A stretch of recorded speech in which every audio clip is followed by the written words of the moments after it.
Professeur Hachemi Mohamed, marhaba. Allô. C'est Hachemi. Donc, la conférence est intitulée Expand the Role of Universities, Ryerson Innovation Ecosystem. Donc, je vais présenter rapidement le professeur Mohamed Hachemi. Professeur Mohamed Hachemi est président et vice-chancelier de l'université Ryerson à Toronto, nommé pour la première fois en tant que président de l'université en 2016 et reconduit dans ses fonctions pour un deuxième mandat se terminant en 2026. Chercheur de renommée internationale, il est administrateur universitaire accompli. Il a été un contributeur clé à la croissance et au développement de Ryerson University au cours d'une période de transformation dans l'histoire de cette université. Il est professeur à Ryerson en génie civil depuis 1998. Il a occupé des postes de plus en plus élevés, notamment celui de doyen de la faculté des génies et des sciences de l'architecture et vice-recteur à l'enseignement de cette université.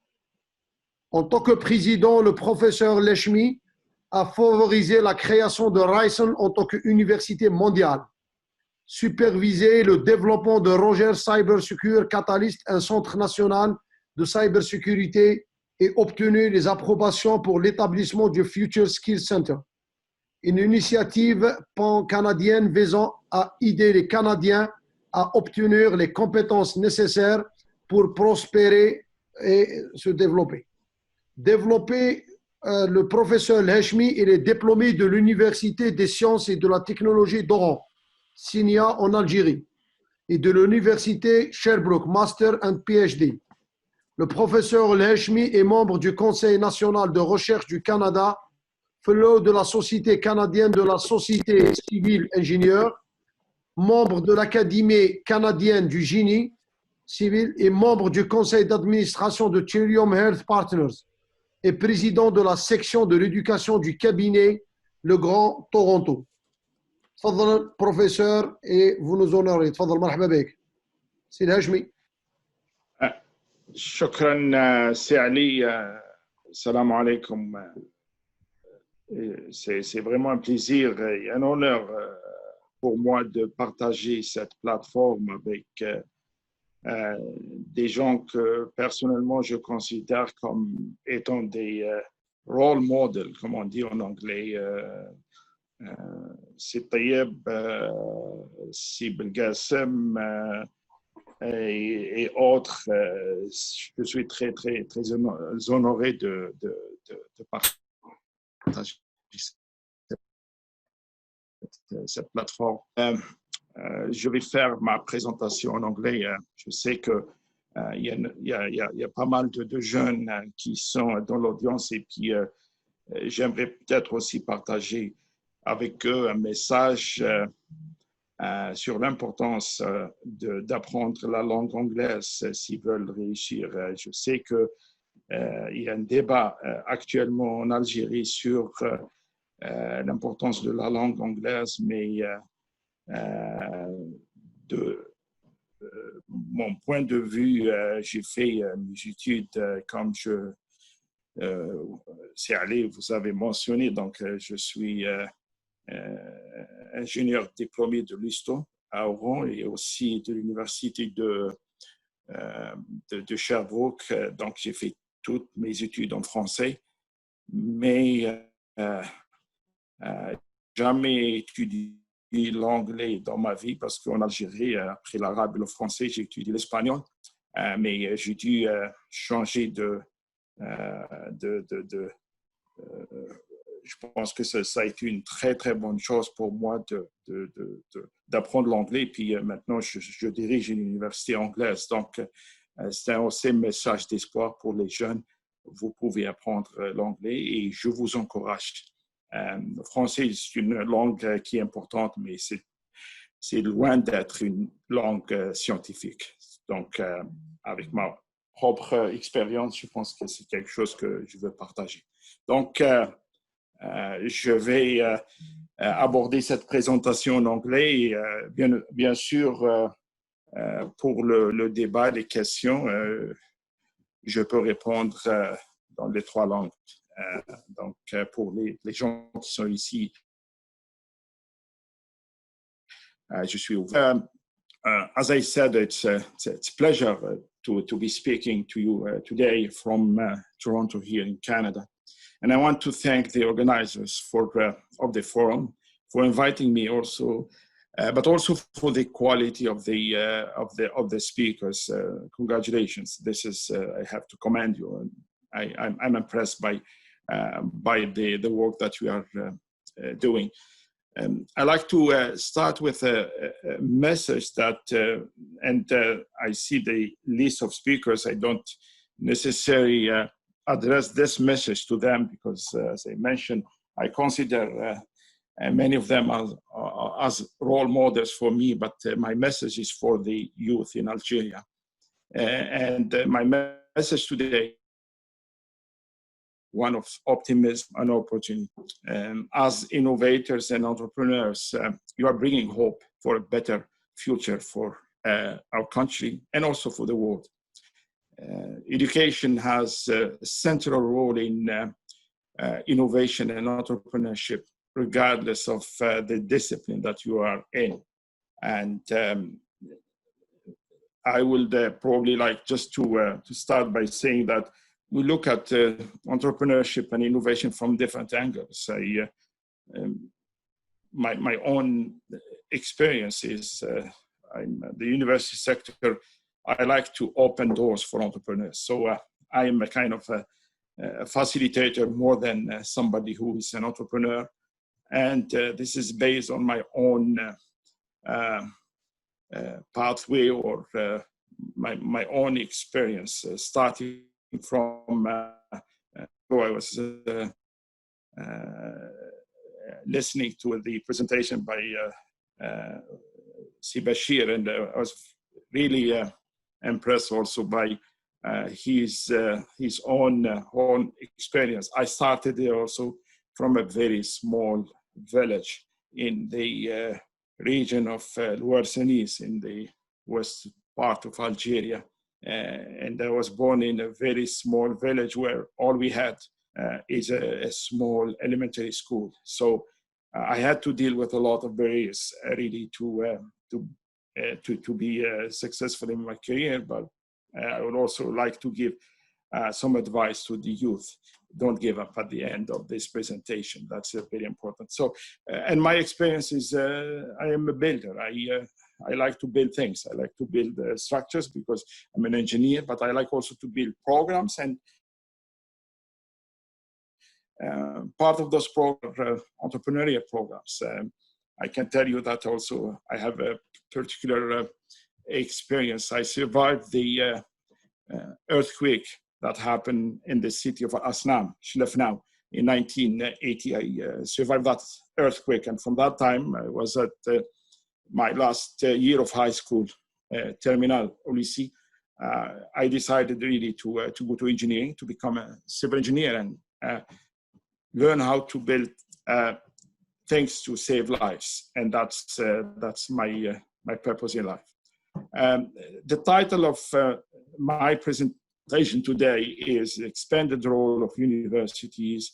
And I want to share with you my own experience or our own experience here at our university, Ryerson University.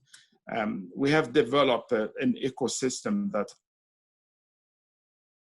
I personally consider effective, as I said, the experience that I have here. And I would like to share with you our innovation ecosystem. And I would love to, of course, to have questions, but some discussion with you at the end of this. And the ecosystem that we have here at our university is an ecosystem that is very open, is of course to help our students, but also to help others. And I'll give you some of the examples. Can you see the presentation? Yes, Mohammed, we see. Go ahead. I just want to make sure that, okay, perfect. Perfect. So I'll start with some information about our university. We are an urban university in the heart of Toronto, which is the largest city in Canada. We are very diverse as a campus. I think we are probably one of the most multicultural campuses around the world, because Toronto itself is a very multicultural city. I can tell you on our campus we have 100 students coming originally from 140 countries around the world. We have on a daily basis 80 languages that are spoken on our campus. And we consider the diversity our strength. This is something that we are very proud of. It is part of our values. We are problem solvers and innovators. In terms of the size of our university, at the present time, we have 46,000 students, about just under 3,000 students at the master's and PhD level. Most of our students are either Canadian or immigrant in Canada. We have only 3,000 that are international students. And then we do have a lot of partnership with institutions around the world, some of them, including some partnership with some institutions in Algeria. Next slide is, I'd like to discuss a little bit with you the expanded role of universities. Universities are being challenged to address the needs of society during a period of rapid change. And I would say because of the COVID-19 pandemic, this is also something that requires change in the way that we respond to the issues that we face in society. And we must show that I'm talking about the university sector, or they are relevant and responsive. That is something that is very important. And also have to prove students the 21st century skills that they need to succeed. We have to provide those students with those skills, because university is not about giving credentials. Yes, it's important to give those credentials, but at the end of the day, the skills are more important than the credentials. And when we talk about the skills, the 21st skills, I think it's important to look at the big picture, the importance of leadership, the importance of risk-taking, communication, make sure that students are ambitious about their future, and also the importance of creativity. They are not skills that are usually assessed. The top type of work that universities are doing, but those skills are really needed by employers. When employers hire students, most of the time they ask about those skills, and it's very important for us to pay attention to those skills. The other important element when we talk about skills is the issue of intrinsic versus extrinsic. So this speaks to the motivation of our output to students. It includes the more traditional university education, but it's also influenced by the global economy that employers need, government also, and also people who are providing funding to universities. And another element that it's important to consider in the communities is the cross-disciplinary versus transdisciplinary collaboration. And I see here a new role for universities to encourage both types of collaboration. The first one is involves expertise from different disciplines, and the second one involves teams with individuals who are more well-rounded. Actually now, when people are hiring students from universities, I hear a lot saying that I want those students who are well-rounded. Example, a person or a student might have deep understanding of engineering, but also some perspective from the arts, and also a number of things that are related to performance art or other areas. I think it's important to have that type of mix. Also in terms of the project that we gave to students, the importance of giving iterative projects are constantly pivoting to push people to push boundaries and think out of the box. And in this case, experimentation is encouraged. That's what we try to achieve in our university. The whole career success is important. We know that in terms of when we talk about innovation and entrepreneurship, that the majority of startups will not necessarily succeed, but trying or having that path will also have an experience for those people who are trying. And that experience matters a lot. And we have a number of initiatives at our university where people started with an idea with a startup and then pivoted to another idea, and that's part of the evolution of their career development. The other thing that, and here I'm talking more about what we do at our university in terms of our innovation ecosystem. We have three parts to our innovation ecosystem. The first part is the educational part, which is important. That's part of our role as a university. But also we're adding courses in entrepreneurship broadly across the whole university. It's not just focusing on entrepreneurship or the School of Entrepreneurship in the business school, but also integration of entrepreneurship in different aspects of programming at the university. Of course, the faculty research is important, but that faculty research has to be relevant with a problem-solving approach to it. And the third element that is very unique at our university, and this is one of the things that I want to share with you, is a concept that we have created called zone learning.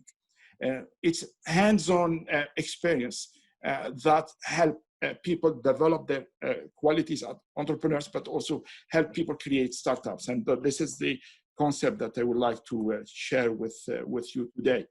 So why did we start to develop this innovation ecosystem? The purpose of it is to drive economic development and social change. We think that the role of the university is to help the region in which the university is located, or the country, or a city. And in this case, we can drive that economic development, but also create a social change. When we talk here about, in our concept about innovation, it's not creating companies or startups, creating also change in the way that we are behaving, socially, culturally, economically, and all aspects. And of course, when you do all this, you create jobs, you enable positive social change and generate long-term growth. And that growth can be impacting very positively the economy. So I'm sharing with you in this slide, our approach or our vision is to lead the development of innovation problem-solving mindsets by advancing the practical and iterative real-world application of entrepreneurship. And then how we plan to achieve this, you can see it here, is first of all, advancing formal curriculum and practical-based learning experiences, delivering university-linked incubation programs locally and nationally. I can tell you in this presentation, I will share with you just the incubators that we have in our campus, but we have also now presence in different cities and different regions in Canada, and also presence elsewhere. We have an incubator that we run in India, another one in Vietnam. So we have also at the international level a presence that I would not necessarily have time to discuss with you. And also develop ongoing ecosystem partnerships to spur economic stimulation and employment. And if we are successful with that, I think that would be a huge contribution from the university perspective. The zone learning we defined as an out-of-class experience. And I want here really to focus on the importance of our experience, our out-of-class experience. The traditional way of going to a classroom, spend 2-3 hours talking about the role of the professor, talking to students in one way, that, in my opinion, is a model that has to change. Of course, the importance of the professor is there as a mentor, as facilitator is also important. But of course, we are living what is in the class there, but we are adding another out-of-class experience that can prepare students for the 21st century workplace. I would like to share this video with you about our model. Can you hear?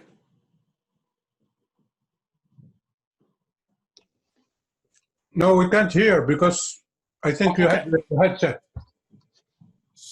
Sorry, maybe I have to. That's what I'm asking the question. If you cannot hear it, maybe I have to.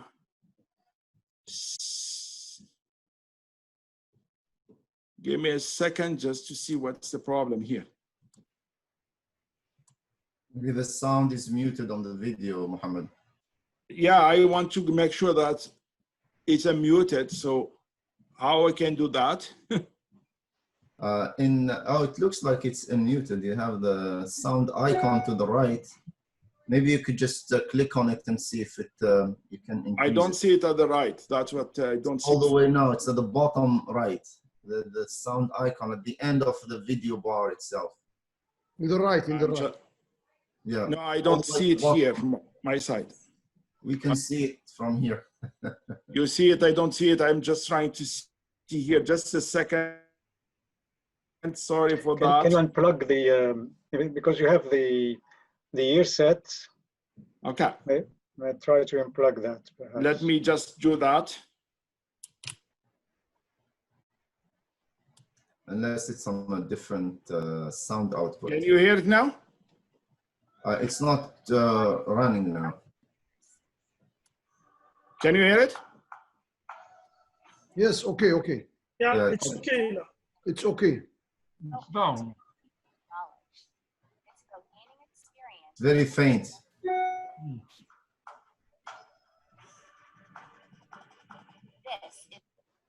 Yeah, that's the one. Can maximize it. Well, now you turned it down. Go it, yeah. Yeah, turn it up. Sorry, can you hear it? Yes, it's better now.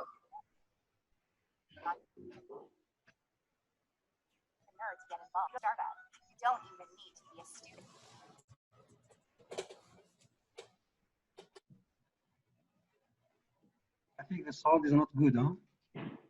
It's Is muted. there a problem now. with sound? Muted, okay. Yeah, the sound is muted. Okay, Okay. I see. Let me go back now. Sorry. Sorry for the technical problem. Okay. Okay, no problem. Can you hear it now? Can you unmute the sound and increase it all the way up? It's still muted, Mohammed. Yeah, there. Oh. Yeah. There you go.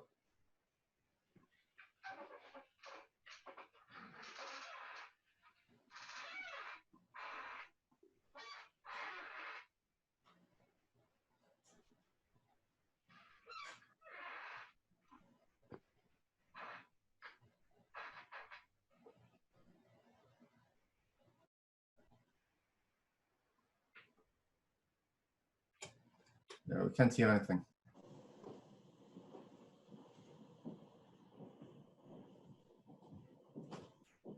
Yes.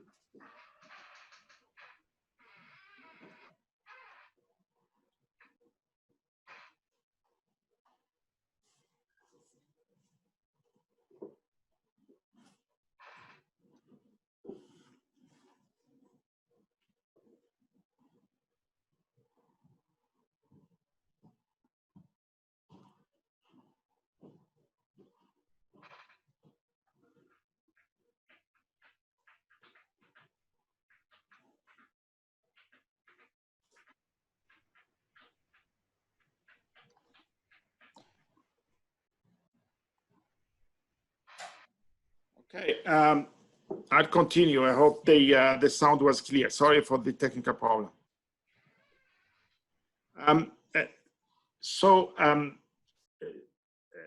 Here is a list of 10 innovation zones that we have, and as I said, happy to elaborate more during the discussion. You may ask, what does zone learning look like? We have a number of activities there, and when we started all this process 10 years ago, we started with our DMZ. Or the name 10 years ago was the Digital Media Zone, and now is DMZ. We have the 10 zones in different themes. For example, one dealing with biomedical issues. The other one is media, fashion, green energy, law, and also social ventures. And at zones, students apply coursework to real world startups or projects. What does zone learning look like? So in terms of each zone, and each zone is different in terms of the level of complication and level of sophistication. However, I can summarize the level of activities there. First of all, is a kind of networking platform with other entrepreneurs. We provide that platform also for people to collaborate. And when we talk about any of the zones, and like the fashion zone is not only for students or people who are coming from the fashion industry. It's important also to incorporate, in this case, people who are coming from chemistry. These days, we're talking a lot about technology in fashion. So we bring people from engineering. Wearable stuff is part of the fashion industry now. So the idea is also to put people from different disciplines and create new synergies and new collaborations.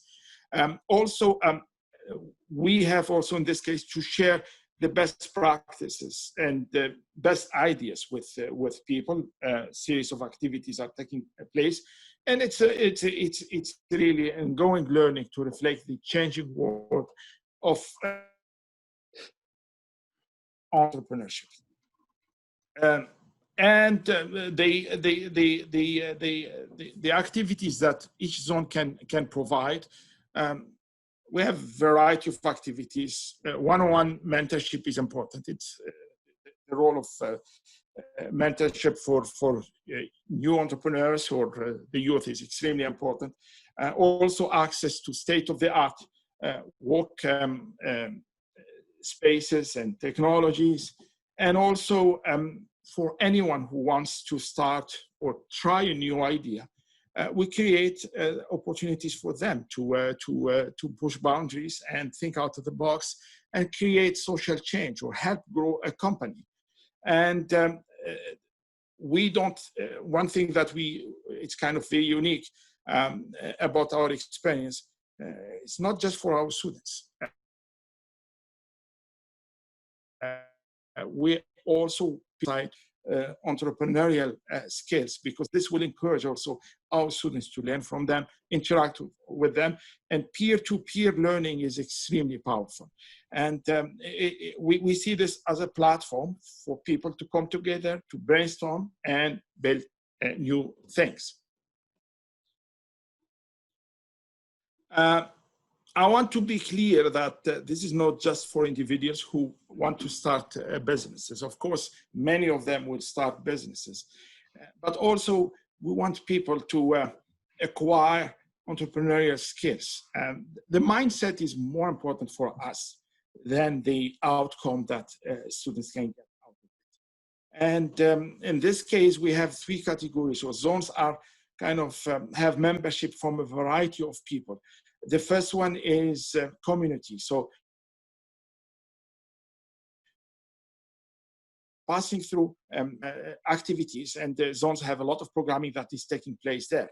we have people who are contributing to this. So in this case, people who are registered to be part of this type of environment. And those are people who can think about starting a business or a company. And then the third category, those are the creators, researchers, project leaders, and also real entrepreneurs. Mindset is extremely important for us because entrepreneurial mindset is needed for people to be successful. So what are the benefits of acquiring an entrepreneurial mindset? I would say the attributes of this slide are typically associated with entrepreneurship. When you go to any business school, people talk to you about the importance of those skills or attributes like perseverance, engage, risk assessment, adaptability, curiosity, collaboration, and also other skills that will help you succeed in your entrepreneurial journey. But all these attributes on this slide here are also key to success for everyone in today's world. So we want also students who can benefit from this because people now are asking about the importance of taking initiatives, importance of communication, importance of working in teams. Those are the skills that are needed for people to succeed in their careers. Not everyone participating in zones wants to, in our case, launch a stand the entrepreneurial mindset. That's, I think, it's important for us. And this is why we are putting here 4 categories of seekers, explorers, engagers, and creators. And as you can see here, at the end of the day, we definitely like to present different profiles of people who can be at the different zones. And as I mentioned, all the zones are not at the same level. Some of them actually are at the beginning of the entrepreneurial journey. Some of them are towards the end of it. And we want to give in this ecosystem the possibility of people really to navigate the system from different angles. Quickly here, in terms of the population of students in those zones, if you can see in the right side of my presentation here, those are the percentage or proportion of students in each of the different disciplines or faculties. As you can see at Ryerson here, our largest school is our School of Business, what you see here in yellow. We have a School of Business with about 12,000 students. However, when you look at the population of students or the proportion of students in zones, there is actually a huge participation from people in 2 faculties, mainly the Faculty of Engineering and also the Faculty of Communication and Design, because a lot of people in the Faculty of Communication and Design are really trying to focus on creating new ways of doing things. And many of the zones actually that we have created, and I mentioned 10 zones, were born out of the business school, were born in the engineering faculty or in the Faculty of Communication. And now, in terms of membership, you may ask how many students are. I mean, the entire university has 46,000 students. Not everyone is an entrepreneur, and we are not targeting all of them. Our target is at the end of this process, and it's still in progress. We love to have 10% of our student population to be part of this experience of zone learning. For now, and I'm giving you here the numbers from last year, we have 2,500 members. And as you can see here, we have 3 categories of members. Our own students, students who graduated from Ryerson and they wanted to continue this journey with us, alumni, but also we have a large number of external community, people who are invited to be part of it. And I can tell you we have also international members. I was happy to invite people from Algeria. Sitayeb, remember we were together in Algiers a number of years ago for a seminar that was organized for our diaspora in Canada, and I made the offer to 3 or 4 universities in the country to send us students to Ryerson. We give them a scholarship or fellowship for to spend 4 months in our zone learning platform, and I'm happy today to tell you that we had about 10 of those entrepreneurs coming from different universities in Canada, in Algeria, who spent some time really learning from the experience and coming back to Algeria trying what they learn. Part of the new role of universities is expanding, and we want really to be part of this this change in the way that universities are offering education and services and entrepreneurial services. So in our system, we attract 3 types of audiences for our zones. First, students, as you can see in one of the parts here, is students who are looking to develop their entrepreneurial and innovation skills. The second category, startups and entrepreneurs.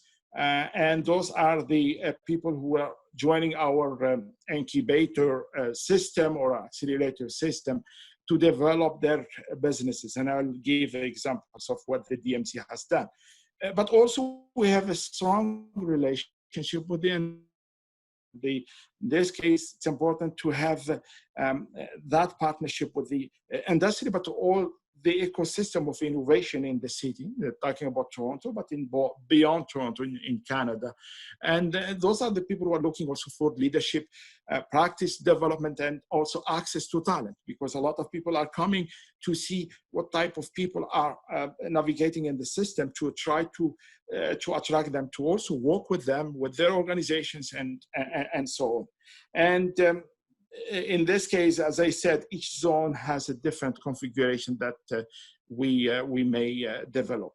The aim for us is at the end of the day is we present different solutions and different possibilities for those people who are using our platform. Also, very briefly, can tell you universities take different approaches to their own culture in organizing entrepreneurial curriculum and activities.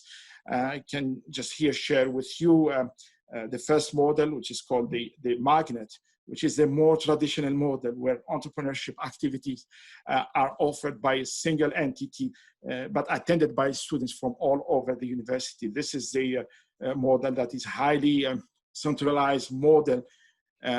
Entrepreneurship offerings are mostly housed in the business school, and the example here is example of Carnegie Mellon University.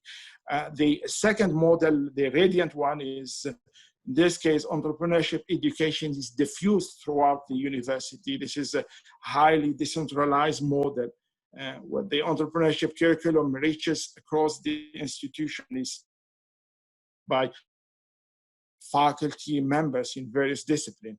The example that I can cite here is the example of George Washington University.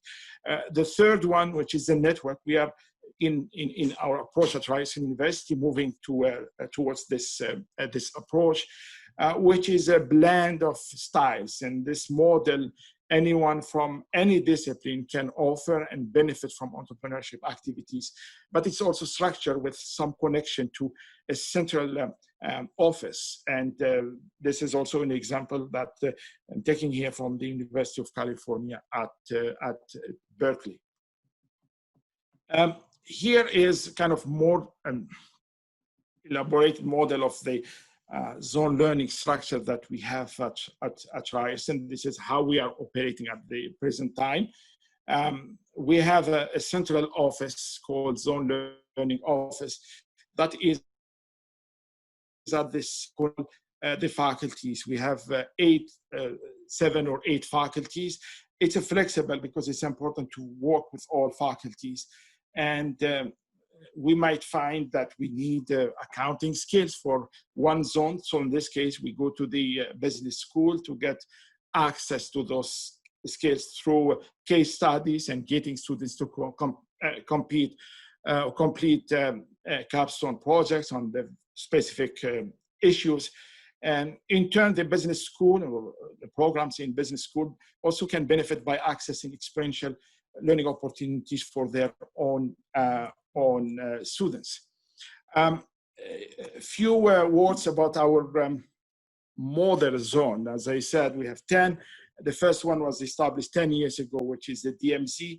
DMZ now is considered as the #1 based incubator in the world. As you can see from this numbers that I'm sharing with you, it has been a very successful model for us. We have created in 10 years 451, or helped in the creation of 150 startups. Those startups have raised more than $700 million since the creation of the DMZ. But the most important thing that is important for the city of Toronto is the job creation. As you can see, those startups have created more than 4,000 jobs. So in this case, students and entrepreneurs are creating jobs for themselves, but also creating jobs for others in the city and outside. The DMZ has 2 programs for incubator acceleration, and of course the categories you are familiar with that. There's a separation between the two, providing all the services that are needed for people to navigate this system. The next one I would like to for you to understand the concept, because it's a new concept and a lot of people are not familiar with this. So the best way to understand zones is to look at some of the real world stories. And I want to share some of those stories with you. And I know that we have limited time, so I may not cover all the stories here, but I think it's very important for you to see kind of type of stories that we are trying to help people think out of the box, but also solve problems and be successful. And slide here, I'm just giving you a list of some of the companies and enterprises that have been incubated and or accelerated through our zone learning and network. Let's start with the first experience here. And this is a very positive experience that started by one single person. You can see here on the picture, this is one of our students. Actually, she did her bachelor degree and then her master program in media at Ryerson University. But as you can see here, we have she did this in our photography program. As you can see that this person has a disability. So I would qualify this success story or the success of her name is Mayan as a perfect example where necessity is the mother of invention for our audience here, especially the youth. الحاجة هي أم الاختراع. So this is a huge success story that started by one single person. And this person, because of the challenges faced by people with disabilities, especially accessing services, she thought that she may need to develop something. And what she has done is an accessibility app that has gone now global. And the app crowdsources accessibility information of places around the world. The problem with her when she was trying to navigate city of Toronto with a wheelchair, she did not know necessarily the places that she can go and access services because of her disability.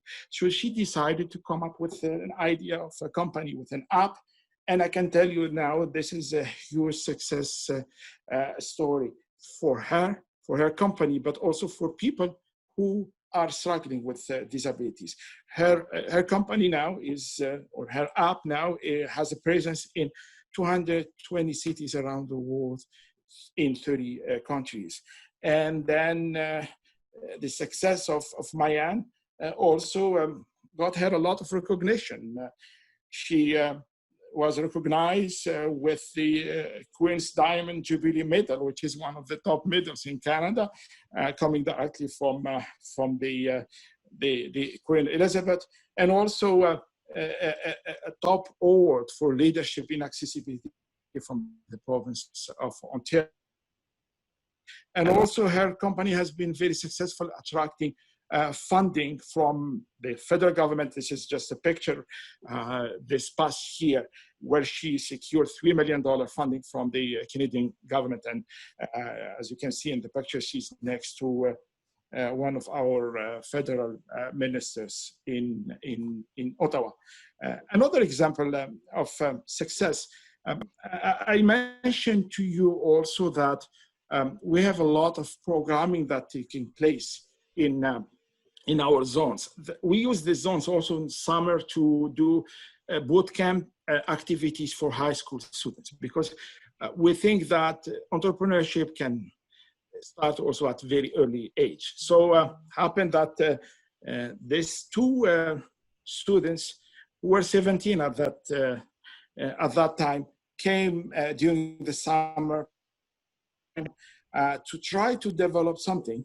And one of them happened to also experience a very particular situation. He had a single mom at home that had heart problems. And he was very, while in school, he was very worried. So he was the only son with one single mom. And what he wanted really to find a way to help his mother because of health issues that she faced. And this person was 17, was still in high school, toujours au lycée. What he did actually, he developed a non-invasive wearable heart monitor that detects heart attacks. And this is something that you can just put on your arm, and it sends signals to practitioners in the hospital. And if there's any danger with the situation, they can respond very quickly. This is something that was developed by somebody who had an issue. Same thing, Al-Haja Al-Ikhtira. Now this person who entered the university has a company with his friend that has 8 employees. So there's no limit to imagination, and no limit really to be creative. Another example, and I will probably stop here because I would like also to allocate some time for discussion and question. Virtual reality startup. This is one of the startups also in our zone system. This is to build a virtual reality interface for human to robotics interaction. And the project here, the project is to focus on developing a universally compatible robotic interface that receives user inputs through VR or virtual reality. And that has been a big success story also for them. And we provided them with the necessary support to use technology, but now they are developing their own technologies. Another of our MBE students is a student that coming from a family, they have a family business dealing with jewelers. She came up with a new way of doing it, more affordable, and created her own company. And then she secured $28 million in venture financing. And now she's employing 130 people, all female. So when we, this is a perfect example of helping vulnerable people. And I guess, but that we have a limited time, so we have many examples. What I would like to do, maybe just go through the, and then you can, people who are watching us, there's a website, you can go to the website, get more information. What I like to start the discussion with, and I started also addressing the youth, just few thoughts before we start our discussion. This is for you, the youth, people who wants to learn to be innovator and entrepreneurs. I'd like to give you some advice. The first piece of advice, please be resilient. The journey to success is not meant to be easy. Please don't give up. And I think Sid Bashir 2 days ago was mentioning about how he succeeded because he's shawy and he didn't give up. Be a shawy, they don't give up. And this is the first thing. And en français, on dit, il faut être tenace, never give up. So that's my first advice to you. Second one, surround yourself with people who really support you. Seek mentors. I think the importance of mentorship is extremely critical here. Find people who support and encourage you. Mentors could be family people that you trust and people who can support you. And the journey to success has a lot of lows. You need people who can also, in this case, push you up. And find a mentor or mentors. That's important. Sid Bashir was mentioning the role of his mother in terms of being the bank.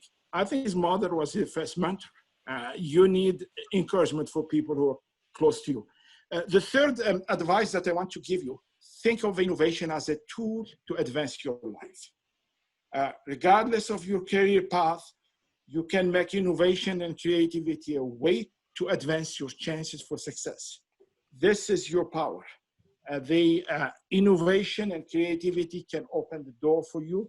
And I have seen many people who started from zero, from the bottom of society, but because they have been very creative, they succeeded. So arm yourself with innovation and creativity. My fourth piece of advice is to look at the big picture. Dream big. Don't think about the small things. And think also globally. We live in a world where trends are global and they move quickly. If you have a solution, don't just think about providing a product for your city or your region. Think big. And I think this is an important element. My number 5 is to be positive. Don't fall into the trap of negativity. I can tell you that hope is a powerful tool, maybe the best one you have. And this is something that Bashir mentioned. The first one is be shawy. Maybe I can tell you here, be positive, be Waharani. I spent four years of my life in Oran, and people are always positive about life. So be positive. And finally, be a change maker. I challenge you, I'm talking to the youth here, as young innovators and entrepreneurs, to be an advocate for progress and change. Since I'm addressing this to be an advocate for progress and change in our country, and this is an important thing that we should all share. My last thing, I just want to share with you this picture because this goes back a year ago where everybody was celebrating. This team had everything that I mentioned to you. Very resilient. They had team members that were very resilient despite all the difficulty. And I give the example here of Belmadi, of Belamri. The second one is mentorship. This team had an excellent mentor in the coach. Of course, the coach is there to support you technically, but the success of Belmadi is because he was an excellent mentor. Remember when one of the players was crying he hugged him, he supported him. I'm sure that he didn't tell him taisez-vous. I'm sure that you understand what I mean by taisez-vous here. Also, the team had creativity. I can tell you, players who are small, like Ben Nasser. Ben Nasser is not strong a player at the physical level, but he used his technical skills and creativity to be successful. And I think he will have a future that is bright.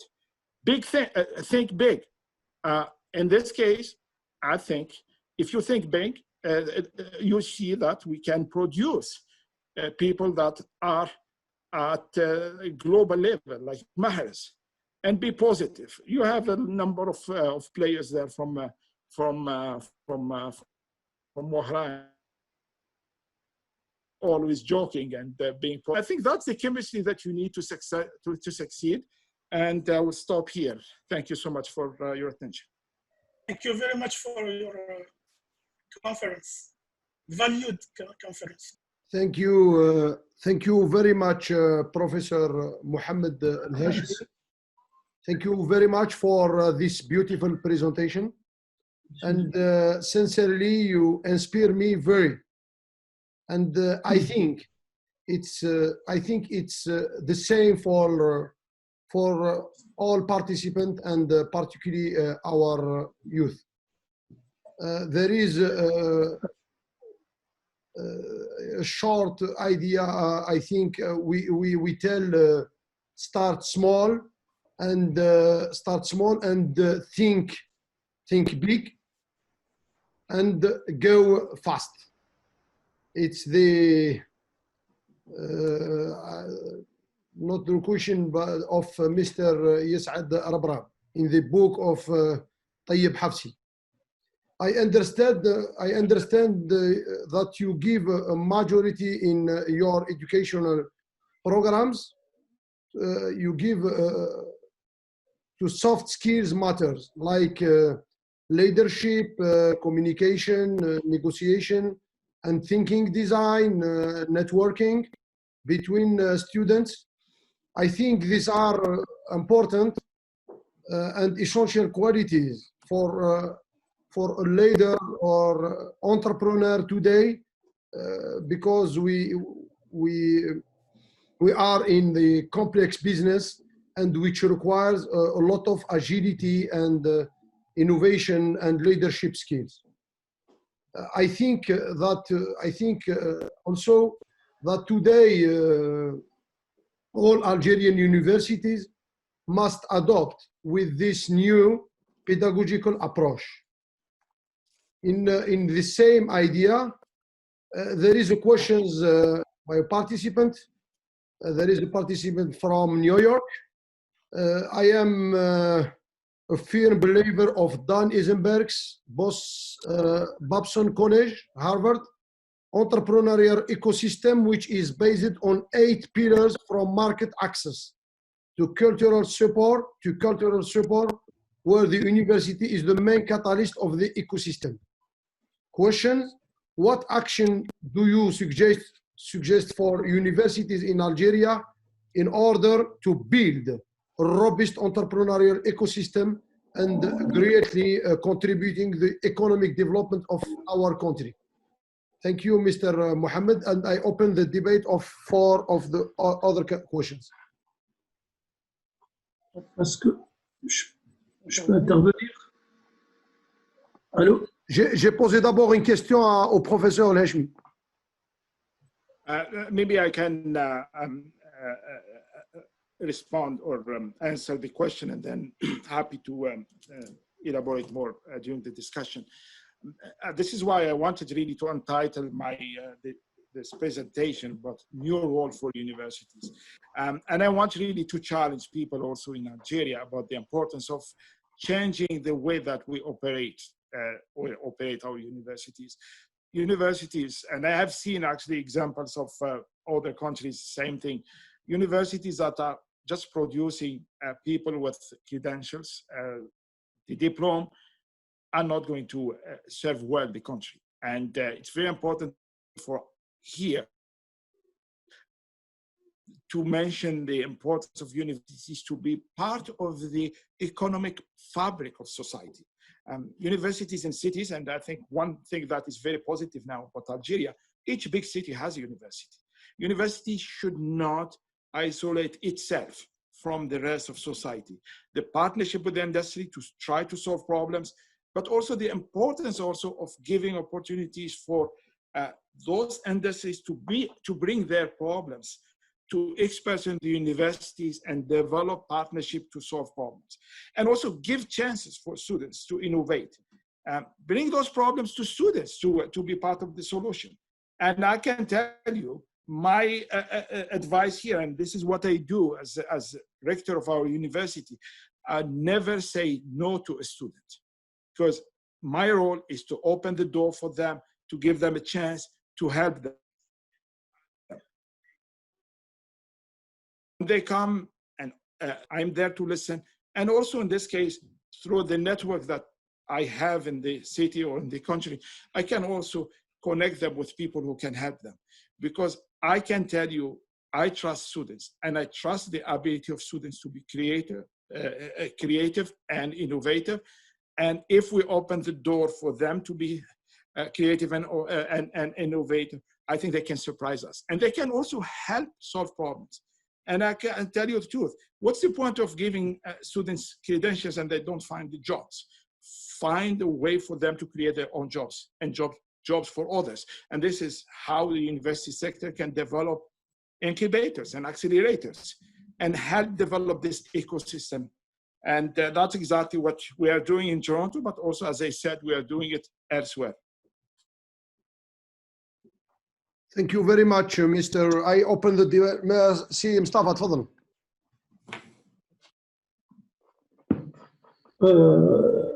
شكرا بارك الله فيك استاذ الهاشمي.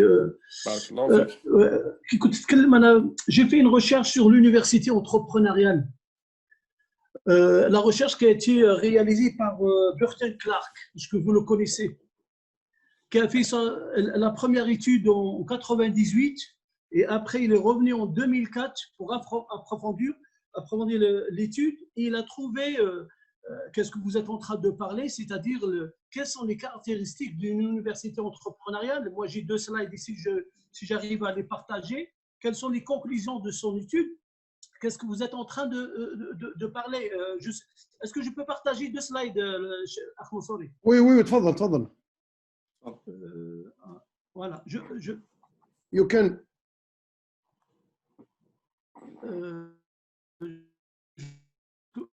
C'est bon? Voilà. Et donc, c'est la première étude qui a été faite. Il a réalisé la première en 98. C'est la première 98. Je reviens juste en arrière.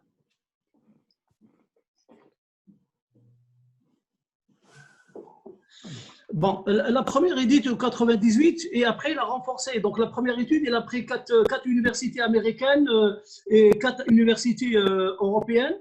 Il est revenu en 2004 et il voulait savoir qu'est-ce qu'il y a du nouveau. Il a pris une université africaine. Et l'université africaine, il a trouvé une université entrepreneuriale africaine. C'est une université de Louga. C'est l'université de Macaire qu'elle est là sur le. Et après, quelles sont les conclusions générales?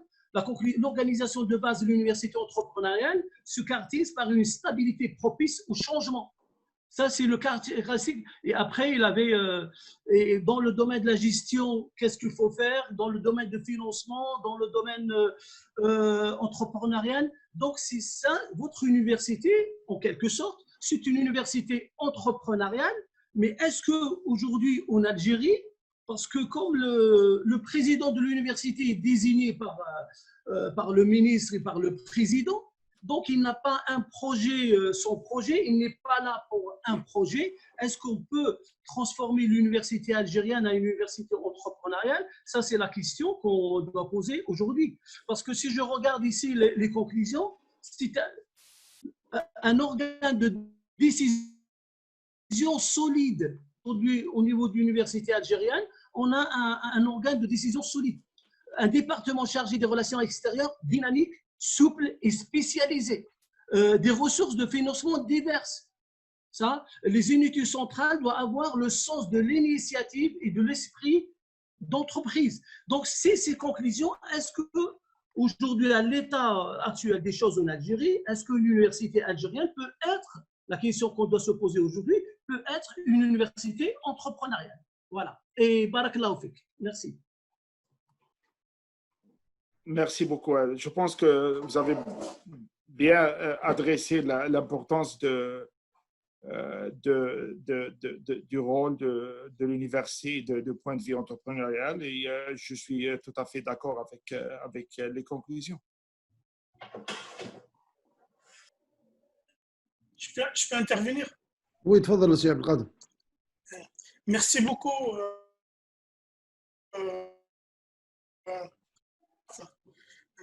Communication très intéressante sur l'université entrepreneuriale et surtout, vous avez présenté pratiquement votre démarche dans votre propre université où vous êtes le premier responsable de cette entreprise, au fait, hein, donc, qui a comme produit, justement, futur produit, des futurs entrepreneurs qui ont un bagage théorique, bien sûr, mais aussi un bagage de terrain.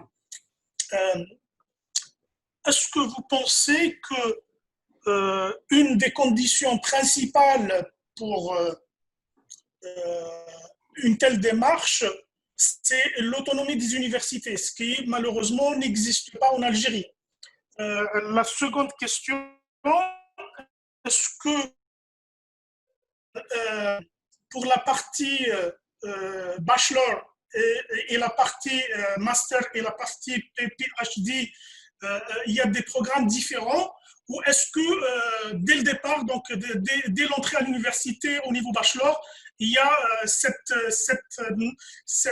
orientation entrepreneuriale qui se met en marche? Parce qu'on sait qu'il y a une partie pédagogie pour les gens qui viennent de sortir du lycée, donc des high schools. Et de l'autre côté aussi, il y a donc les aspects andragogiques et eutagogiques, parce qu'il y a quand même un projet personnel ou collectif des gens qui sont justement en output, à la sortie de l'université. Donc, c'est des gens qui se préparent pour sortir. Donc, est-ce que cette logique-là, il y a une répartition trois universités, ou bien c'est la même logique dès le départ jusqu'à la fin, de bout en bout? Merci beaucoup, professeur. Merci, sir. Je pense que c'est une très, très bonne question. Et puis, oui, le système des universités en Algérie est très, très rigide, mais je pense qu'il y a toujours un moyen d'offrir des solutions pour des initiatives. Si on tient juste à ce que l'université fonctionne de la manière qui fonctionne depuis 50 ans, il n'y aura pas de changement. Je pense qu'il faut aussi donner aux gens au niveau des universités des outils pour prendre des initiatives. Je vais vous donner un exemple et je suis très franc avec vous. Je pense qu'il y a ce que j'ai mis dans ma présentation. On était invité un groupe de chercheurs universitaires et autres. On était invités par le ministère des Affaires étrangères à Alger et le ministère de l'enseignement supérieur à donner des séminaires, mais aussi à passer 2 jours avec les recteurs des universités algériennes. Et chacun de nous avait la chance aussi de présenter des choses sur ce qu'on fait au Canada. Et j'ai parlé un petit peu de notre expérience au niveau de notre université. Et je voulais aussi encourager les jeunes. Donc, je me rappelle, Hafsi était avec nous. Donc, j'ai annoncé un concours pour des étudiants. J'ai offert 3 bourses pour les 3 régions, Est, Centre et Ouest. Donc, on avait des recteurs représentant l'Ouest, des recteurs représentant le Centre, et j'ai offert 3 bourses pour des étudiants pour passer 3 à 4 mois dans nos zones d'innovation. Et pour vous dire, c'était une offre qui était très alléchante parce que l'offre couvrait tout, transport, hôtel et tout. Et tout ce que je voulais, c'est pour permettre aux Algériens, surtout les entrepreneurs, de passer du temps. Et on a lancé ce défi aux 3 universités. Je pense que les 3 universités, ils ont pris 1 année et demie juste pour désigner des étudiants. Cependant, et ça, je suis très fier, il y avait un recteur que j'ai remarqué qui était très entrepreneur avec nous.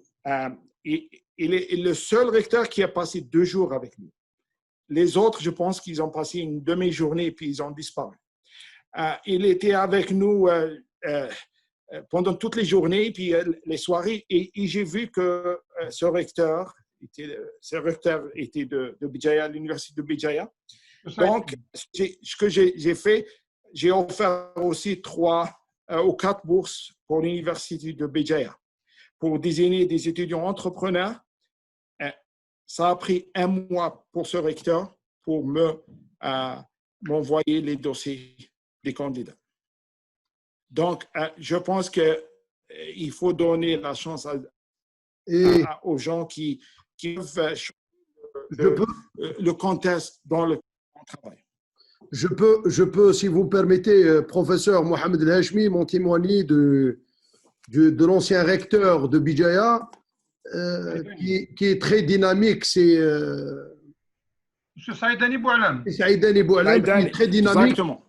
Qui est dynamique. Et aujourd'hui, on est très content de voir qu'il est directeur central au niveau du ministère de l'enseignement supérieur. C'est le directeur de la formation au niveau du ministère. Il a été promu, ça fait une vingtaine de jours. Mabrouk. J'étais impressionné. Il mérite vraiment. C'est un brave type. Par rapport à ma deuxième question. C'est Abdelaziz. Non, la deuxième question que j'ai déjà posée. J'attends la réponse. كيما يقولوا سطايفيه خلاص وصوارتك. أنا صوارتي خلاص أنا صرفتهم. مازال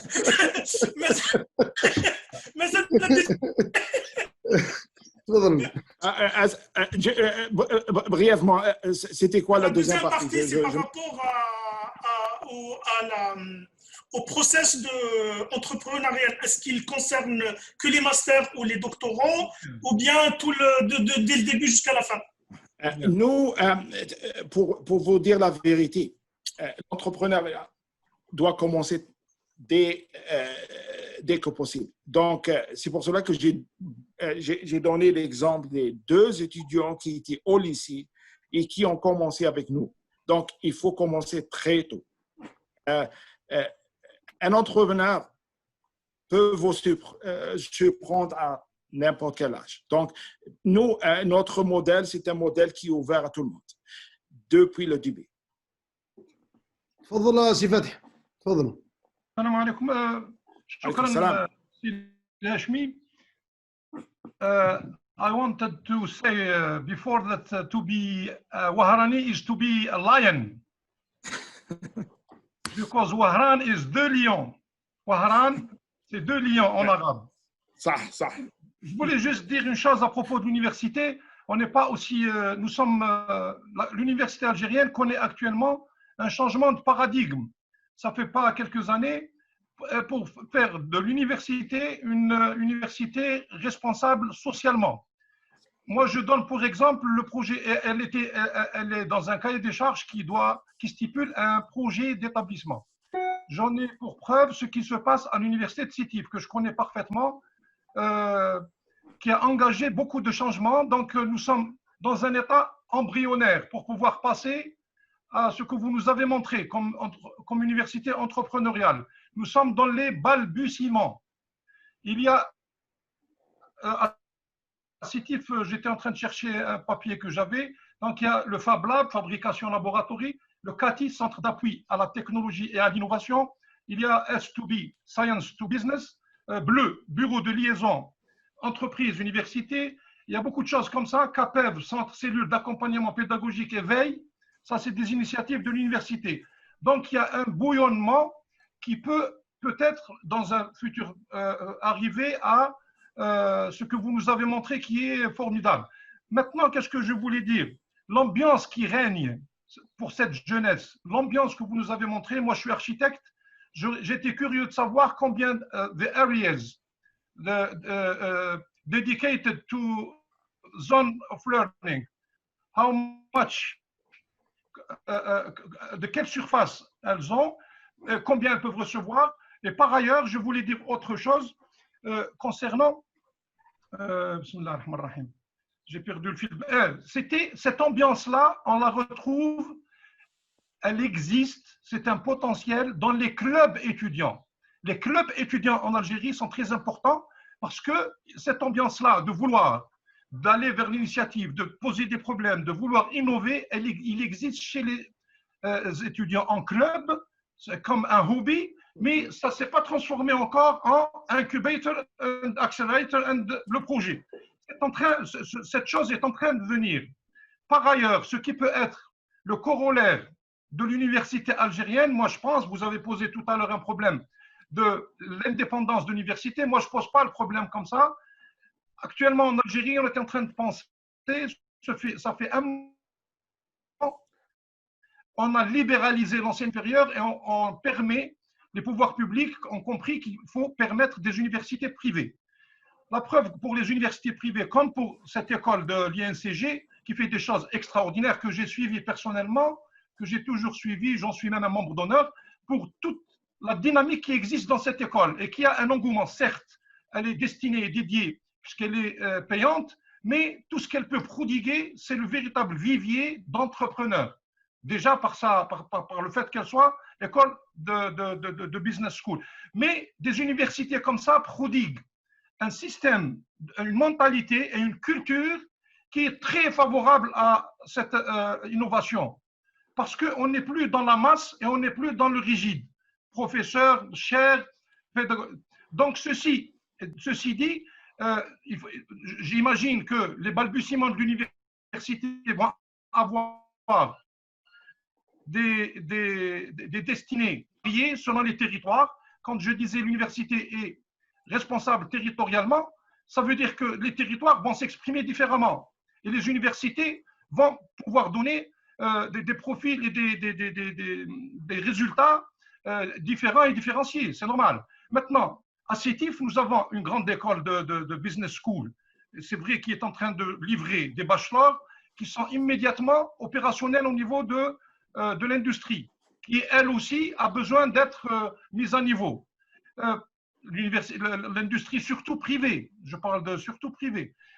Et par ailleurs, des universités privées, mais qui sont thématiques. On ne peut pas être une université générale.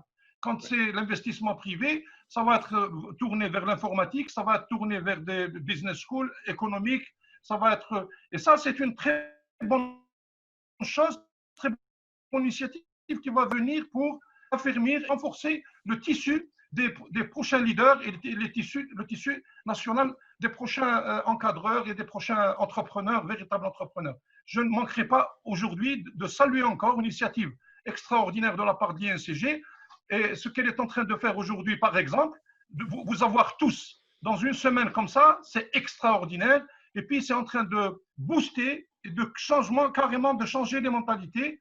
Mais je vais vous rassurer d'une chose, moi j'ai confiance, comme vous le dites, à notre jeunesse, parce que notre jeunesse a conscience du monde et elle est dans le monde.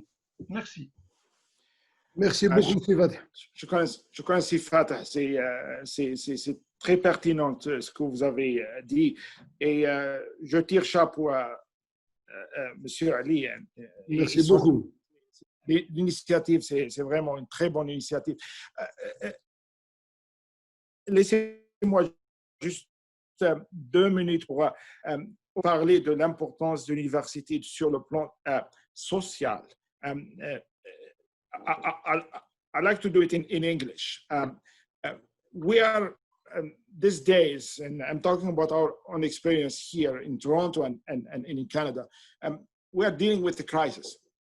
Okay, the university is closed. I mean, we are doing all the work online, so everything is done from home. I'm talking to you from home now, but we also wanted to have an impact during this crisis, because one of the issues that are faced by the hospitals here is the lack of equipment. And I'm sure that this is the same problem in Algeria. Even in developed countries like Canada, everybody is struggling to find the right equipment. I can tell you that we have a number of departments, because we have state-of-the-art facilities. That one of the departments, they have 3D printers, they have laser cutters. You know, in 1 week, our technicians and our professors came back to those labs and produced 10,000 shields for hospital workers. This is a role of the university also to give back. Same thing, our school of, I mentioned we have a school of fashion. They fabricated 4,000 surgery masks for people who are in need in the hospital. So this is also part of the interaction between the university and society or the community around us. You ask Sifat also the question about how much space we are putting. We have 10 zones. The DMZ is the mother of them. It's the biggest one. So the space that we are allocated for the DMZ is about 50,000 foot, which is in Algeria, 5,000 square meters. This is just for DMZ. For other zones, is about also 5,000 square meter of space. And we are always, I mean, we are in downtown Toronto. It's very expensive, the real estate. But this is part of our commitment to people to bring them to work in also platform. One of the zones I didn't mention is a biomedical zone. Actually, our biomedical zone, we are leasing space in a hospital that is next to us. And what we are doing, we are taking our students who are in biomedical engineering, electrical engineering, engineering in general, biomedical physics, to work directly with surgeons and medical staff in the hospital. And this creates a lot of opportunities for them, really to bring solutions to the issue. So that's part of also what we are doing. I think your part about what Algeria can do. I think our most important thing that we have to realize is our youth. This is our human capital. Forget about oil, forget about gas. You know, the dependency on oil and gas created issues for us. I can tell you I travel around the world, the best or the worst examples that I can give you for the lack of entrepreneurship is when I go to Gulf countries. Zero initiatives, no entrepreneurial skills, because they rely just on the money that is brought by the gas. I think this is why I mentioned the necessity is the mother of innovation. When people are forced to think out of the box, them surprise. And you mentioned in Africa, I can tell you my experience. South Africa has the best universities in Africa. Algeria should learn from what South Africa is doing. And I can tell you the reputation of Algeria in South Africa is beyond me.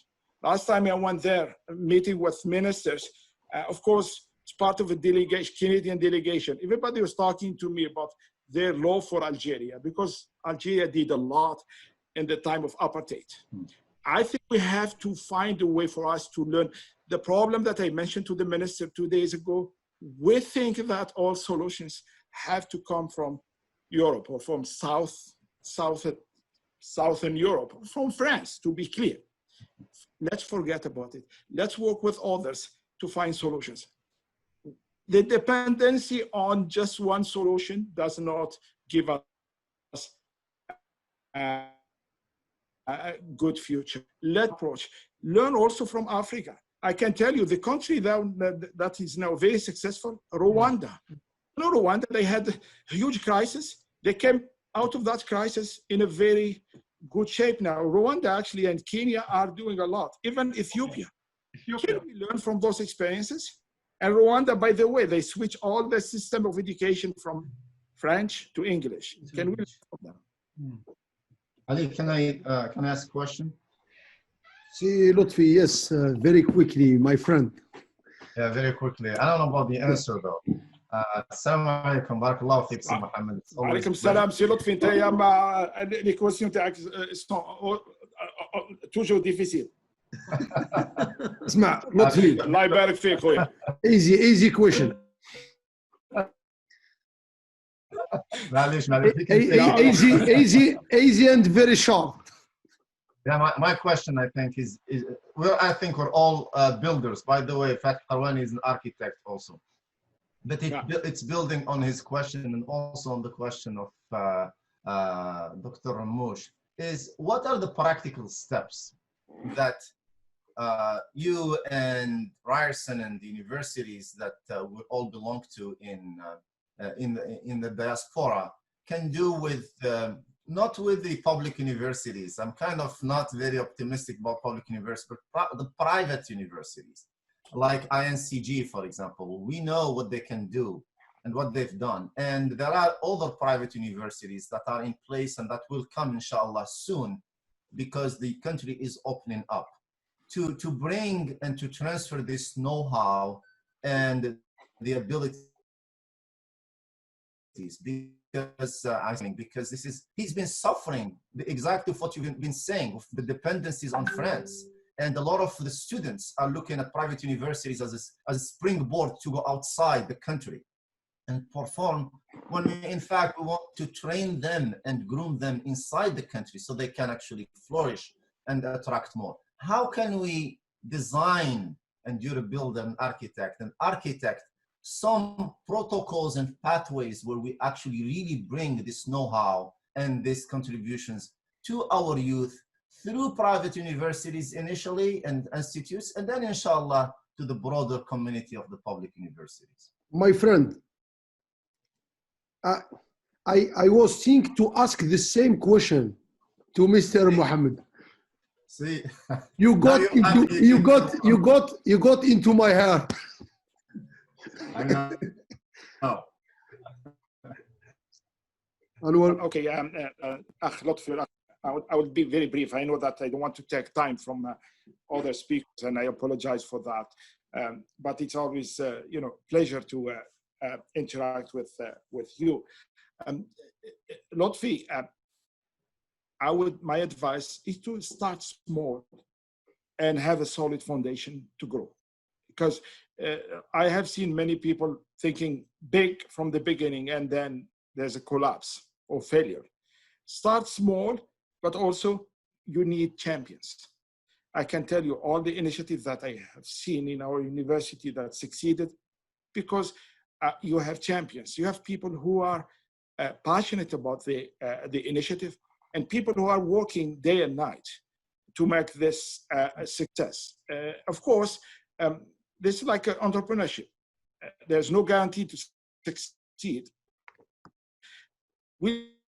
And then we have obstacles. And in life, we have obstacles. And if we don't deal with obstacles, we will not be successful. So I would my advice, start small, something concrete, and then get people who can believe in it and believe in your youth. I can tell you the DMZ now that is considered as, in terms of international ranking, the #1 university-based incubator, started with a couple of students. 10 years ago, they came to the university administration saying that, I have an idea. Can you at least find me a place where I can develop this? So the platform, then the role of the mentorship, and then the support started with 2 people. Now it's considered as the top university incubator in the world. So trust people, give them a chance, and they will surprise. So, and I have faith in the youth. I think our youth deserve encouragement, deserve support, but also deserve that we open door for them. And I don't usually play politics, but also messages to our politicians. Trust our youth. We have a lot of issues, but our youth can help us solve those issues. Thank you. Thank you. Je vais donner Sirani. Give us 5 minutes, only 5 minutes. Je vais ouvrir à une seule personne parce qu'on a un ou deux. Monsieur Badrouni.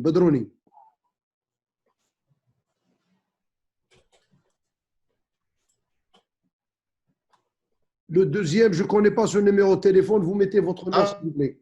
Allô, vous m'entendez? Monsieur Badrouni, very quickly and short question, please. Yes. I Can give you hear you 50 seconds. No, that's too short.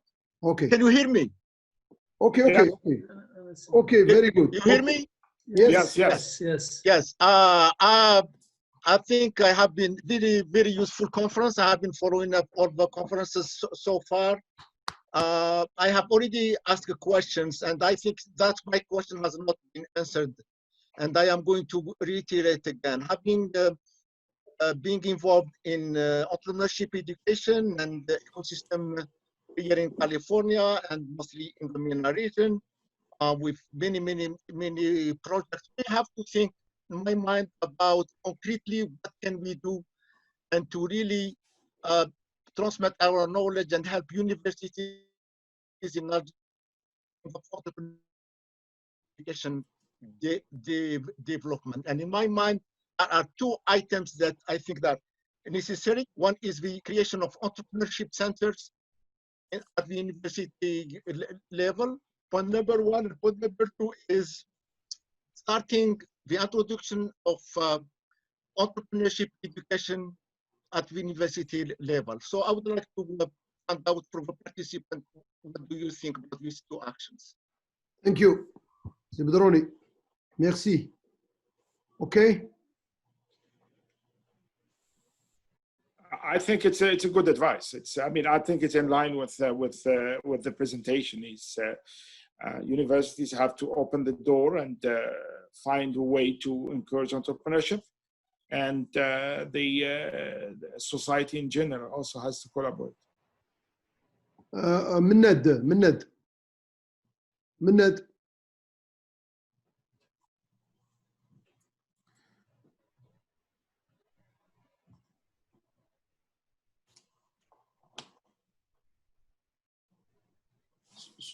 Souhila Abu Ahmed. Souhila.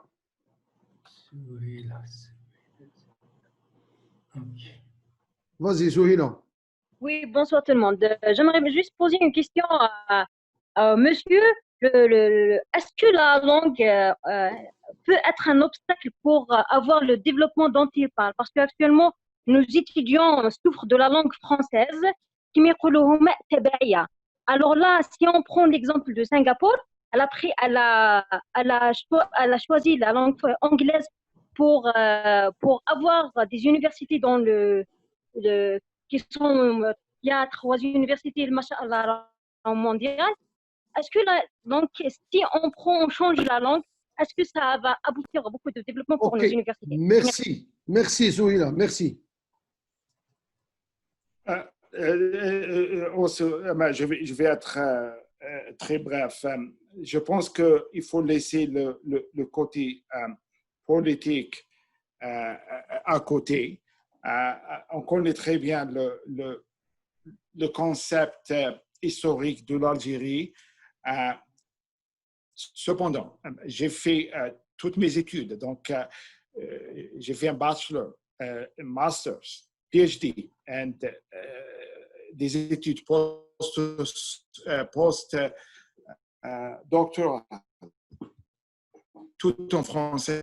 Et j'ai dû redémarrer à zéro parce que, comme j'ai dit, j'ai jamais étudié l'anglais. Et ce changement m'a bien servi. Mon expérience, je pense qu'il est nécessaire pour le système d'encourager l'utilisation de la langue anglaise. Je dis ça parce que